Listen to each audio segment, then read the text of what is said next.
Sir कब तक आएंगे? हमें उनसे कुछ थोड़ा सा बात करना था। सर अभी कुछ ही देर बाद आएंगे, अभी एक मंच को संबोधित कर रहे हैं। मनमोहन सिंह की सरकार में वो कहा करते थे कि देश की संपत्ति पे सबसे पहला अधिकार मुसलमानों का है। इसका मतलब ये देश की संपत्ति को इकट्ठा करके किसको बांटेंगे? जिनके ज्यादा बच्चे हैं उनको बांटेंगे, घुसपैठियों को बांटेंगे।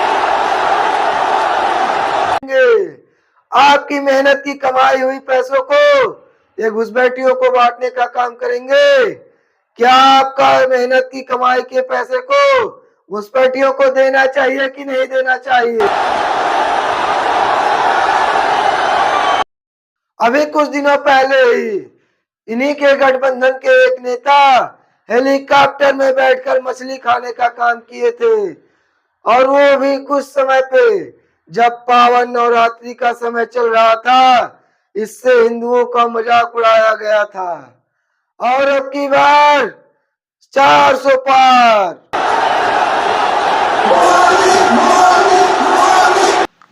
आप मोदी जी हैं? आप मोदी जी नहीं लगते। काले बाल, काली दाढ़ी, तेरे नाम। आप भी तो राहुल नहीं लगते हैं।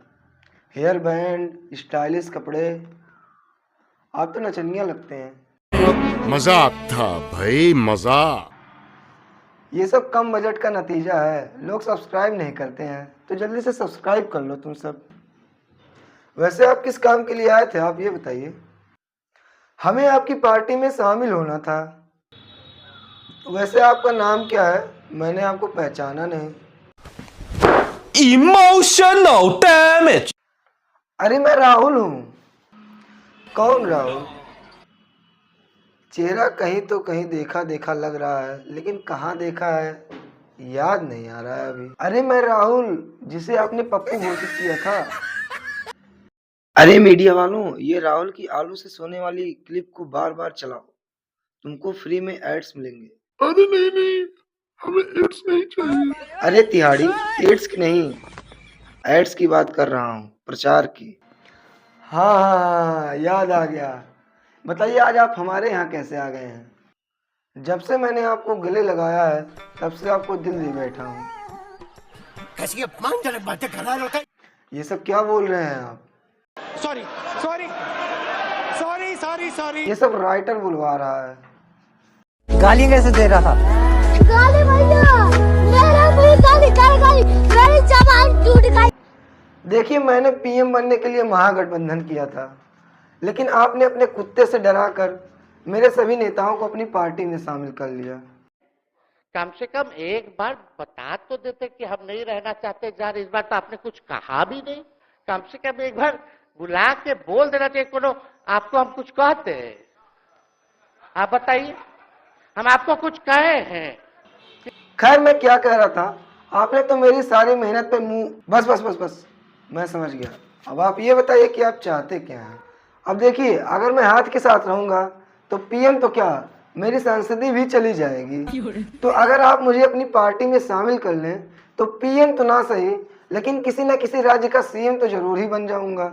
और फिर हाथ की पार्टी के ऊपर इमरजेंसी का आरोप है, वो भी आपकी वॉशिंग मशीन में धुल जाएगा जैसे ही मैं आपकी पार्टी में शामिल हो जाऊंगा। बस हवा निकल गई। शामिल तो मैं कर लूंगा, लेकिन आपको इंटरव्यू देना पड़ेगा। तो चलिए शुरू करते हैं। आपका नाम क्या है? आप अपना नाम बताइए। जी पप्पू है। अभी आपने तो राहुल कहा था। जी, मुझे फुल पार्टी वाले इसी नाम से बुलाते हैं, और मुझे फुल पार्टी में शामिल होना है, तो मेरा नाम पप्पू है। अच्छा, आप ये बताइए, आपके ऊपर कोई केस चल रहा है? भ्रष्टाचार का, रेप का, आतंकवाद का, किसी भी तरह का हो सकता है। अगर चल रहा है तो बताइए। नहीं, अभी तो ध्यान में नहीं आ रहा है। नहीं नहीं नहीं नहीं नहीं, फिर आपके ऊपर कोई ना तो कोई आरोप लगा रहना चाहिए, भले ही वह रेप का हो, भ्रष्टाचार का हो, किसी भी तरह का आरोप हो, होना तो चाहिए आरोप।